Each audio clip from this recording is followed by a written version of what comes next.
BRS ప్రభుత్వం కమిషన్ల కోసమే ప్రాణహిత ప్రాజెక్టును కాళేశ్వరంగా మార్చిందన్నారు తెలంగాణ నీటిపారుదల శాఖ మంత్రి Uttam Kumar Reddy. National dam safety authority chairman నేతృత్వంలో సమీక్షలో పాల్గొన్న మంత్రి ఉత్తమ్ మరోసారి ఇంజనీర్ల స్థాయిలో భేటీ కావాలని నిర్ణయించినట్టు తెలిపారు.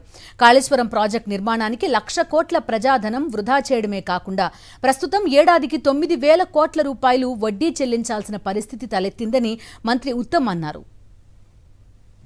ఇది కాళేశ్వరం కట్టింది కమిషన్ల కక్కుర్తి మరొకటి కాదని. అయితే కట్టిన కాళేశ్వరం ప్రాజెక్టు ఇప్పటి వరకు సుమారు 1,00,000 కోట్ల మరి అమూల్యమైన ప్రజాధనం ఎక్స్పెండిచర్ చేయడం జరిగింది. అందులో ఎక్కువ భాగం high cost short term loans. ఇప్పటికే రాష్ట్ర ప్రభుత్వం తెలంగాణ ప్రజానీకం సంవత్సరానికి అప్రాక్సిమేట్గా ఇంట్రెస్ట్ రూపాన 9-10 వేల కోట్ల రూపాయలు కడుతున్నాం కాళేశ్వరం ప్రాజెక్టు.